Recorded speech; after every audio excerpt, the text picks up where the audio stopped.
안녕하세요. 오늘은 정말 우리 식탁에 자주 오르는, 바로 그 오이에 대해 한번 제대로 파헤쳐 보겠습니다. 보내주신 자료 오이의 오해와 진실, 건강 활용법을 보니까요.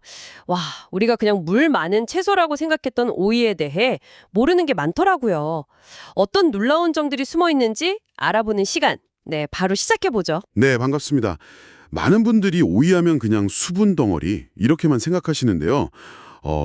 사실 그 안을 들여다보면 영양학적으로나 또 활용면에서 꽤 흥미로운 점들이 많거든요. 흔한 오해부터 하나씩 풀어보면서 오이의 진짜 매력을 한번 같이 찾아보면 좋겠습니다. 좋습니다. 그럼 첫 번째 오해. 오이는 영양가가 거의 없다. 이거 저도 좀 그렇게 생각했던 것 같아요. 그냥 시원한 맛, 수분 보충 이 정도로만요. 네, 그게 아마 가장 큰 오해 중 하나일 거예요. 물론 95% 이상이 수분인 건 맞습니다. 그건 팩트고요. 하지만 그 나머지에도 비타민 C라던가 칼륨, 또 식이섬유 같은 것들이 들어있어요. 특히 껍질 쪽에는 쿠쿠르비타신 같은 항산화 성분도 있고요. 이게 이제 피부 건강이나 부기 제거, 또 장 운동에도 도움을 줄 수 있거든요. 껍질이에요. 네. 다만 이게 칼로리가 워낙 낮고 다른 주요 영양소 함량이 아주 높진 않아서요. 오이만으로 모든 영양을 다 채우겠다. 이건 좀 어렵습니다. 어디까지나 보조적인 역할로 생각하시는 게 좋죠. 그렇군요. 그럼 이게 물이 많으니까 다이어트 할 때 오이는 많이 먹어도 괜찮아 이런 생각들 하잖아요. 이건 좀 맞는 말인가요? 여기서 좀 주의가 필요합니다. 네. 오이가 성질 자체가 좀 차가운 편에 속해요. 그래서 평소에 속이 좀 차갑거나 소화 기능이 약하신 분들, 특히 과민성 대장증후군 있으신 분들 있잖아요. 이런 분들은 하루에 한두 개 이상 너무 과하게 드시면 오히려 배탈이 나거나 설사를 하실 수도 있어요. 아, 그리고 또 하나, 가끔 오이 먹다 보면 끝부분이 유난히 쓴 경우가 있죠. 네, 맞아요. 그거 왜 그런 거예요? 그게 바로 아까 잠깐 언급한 쿠쿠르비타신이라는 성분 때문일 수 있는데요. 이게 약간의 독성이 있을 수 있어요. 물론 소량은 괜찮지만 너무 많으면 위장에 좀 부담을 줄 수 있으니까 아주 심하게 쓴 오이는 그냥 피하시는 게 좋습니다. 그래서 어른들이 찬 거 많이 먹지 말라고 하셨던 거군요. 오이의 그 찬 성질 때문이었네요. 아까 껍질 얘기도 하셨는데 저는 사실 늘 껍질을 좀 찝찝해서 벗겨 먹거든요. 그게 더 안전할 것 같기도 하고요. 꼭 벗겨야 할까요? 오히려 그 반대라고 볼 수 있어요. 영양적인 측면에서는요. 아까 말씀드린 항산화 성분이나 식이섬유 같은 좋은 성분들이 사실 껍질 쪽에 더 많이 몰려 있거든요.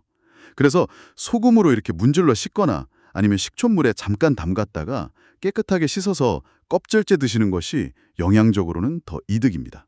오. 물론 농약 같은 게 좀 걱정되신다면 얇게 벗겨내시는 것도 하나의 방법이 될 수는 있겠죠. 그렇군요.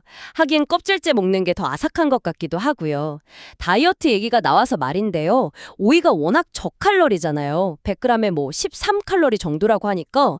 그래서 오이만 먹는 다이어트 이런 것도 한때 유행했었는데 이건 좀 어떤가요? 괜찮을까요? 네, 맞아요. 그런 방법이 있었죠. 체중 감량 자체에는 단기적으로 효과가 있을 수 있습니다. 워낙 칼로리가 낮고 수분하고 식이섬유와 포만감을 주니까요. 하지만 이건 절대 권장할 만한 방법은 아닙니다. 오이만 드시는 건 정말 위험해요. 우리 몸에 꼭 필요한 단백질이나 지방, 탄수화물 섭취가 거의 제로에 가까워지니까요. 이러면 영양 불균형은 당연하고 심하면 건강을 심각하게 해칠 수 있습니다. 오이는 어디까지나 균형 잡힌 식단의 일부로 현명하게 활용하는 것이 가장 중요합니다. 명심해야겠네요.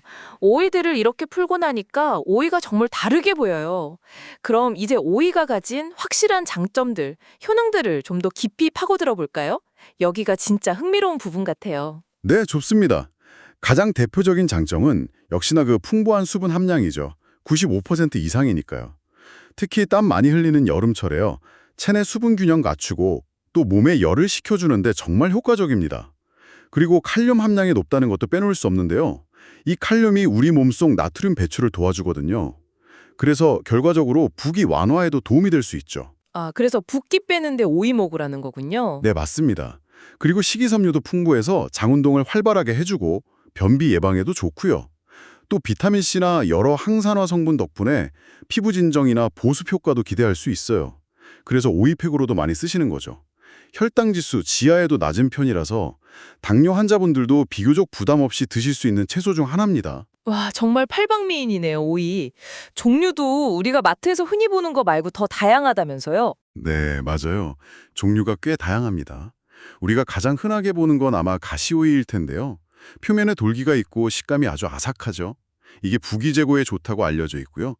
또 껍질이 매끈한 백오이, 다다기 오이는 향이 좀 순하고 부드러워서 소화가 잘 되는 편이에요. 그리고 좀 짧고 통통한 취청오이는 향이 진하고 수분이 많아서 오이소박이나 무침 같은 데 쓰기 좋고요. 피클 담글 때 주로 쓰는 작고 단단한 오이도 있고 최근에는 흑오이라고 해서 향이 더 진하고 항산화 성분이 더 풍부하다고 알려진 품종도 나오고 있습니다. 용도나 취향에 맞게 골라 드시는 재미도 있을 거예요. 와, 흑오이요? 그건 처음 들어보네요. 신기하다. 그럼 이렇게 다양한 오이들, 가장 맛있고 또 건강하게 먹는 팁 같은 게 있을까요? 가장 간편한 건 역시 생으로 먹는 거죠. 그냥 씻어서 아삭하게 그 식감을 즐기는 게 좋고요. 소금에 살짝 절였다가 물기를 꼭 짜서 무침, 오이 무침으로 만들면 정말 훌륭한 밥 반찬이 되죠. 여름에는 뭐니 해도 시원한 오이 냉국만한 별미가 없고요. 피클로 담가두면 좀 오래 보관하면서 먹을 수도 있고 의외로 주스나 스무디에 다른 과일이나 채소랑 같이 넣어도 궁합이 괜찮아요. 상큼하거든요. 아니면 그냥 얇게 썰어서 물에 우려서 오이수로 마시는 것도 수분 보충에 아주 좋습니다. 오이김치나 샌드위치 속에 넣어서 아삭한 식감을 더하는 것도 좋은 방법이고요. 활용법은 정말 무궁무진합니다. 단, 아까도 말씀드렸지만 빈속에 너무 많이 드시는 것만 좀 주의하시면 좋겠습니다. 와, 정말 오이 하나로 이렇게 많은 이야기가 나올 줄 몰랐네요. 그냥 물 많은 채소, 시원한 채소 정도로만 생각했는데 수분 보충은 기본이고 영양적인 면, 또 다양한 품종, 섭취 시 주의점까지. 아, 정말 제대로 알게 된 기분입니다. 자, 오늘 이야기 슬슬 마무리할 시간인데요. 청취자분들께 마지막으로 꼭 강조하고 싶은 메시지가 있다면 어떤 게 있을까요? 네, 오이는 분명히 우리 건강에 유익한 점이 참 많은 고마운 식재료입니다. 하지만 모든 음식이 그렇듯이 과유불급, 좀 너무 과한 것은 좋지 않다는 점, 그리고 무엇보다 자신의 몸 상태나 체질에 맞춰서 적당량을 섭취하는 지혜가 필요하다는 것을 꼭 기억해 주셨으면 합니다. 또 한 가지는요, 오늘 우리가 나눈 이야기처럼 아주 평범하고 익숙해 보이는 식재료 속에도 생각보다 깊은 가치와 흥미로운 이야기가 숨어 있다는 점, 이걸 발견하는 즐거움을 놓치지 않으셨으면 좋겠다는 겁니다. 네, 맞아요. 그래서 마지막으로 이런 질문을 한번 던져보고 싶네요. 오늘 우리가 알아본 오이의 다양한 종류와 또 그 특성들을 생각해 보셨을 때 여러분의 식단에서 오이를 앞으로 어떻게 좀 더 새롭고 창의적인 방식으로 활용해 볼 수 있을까요?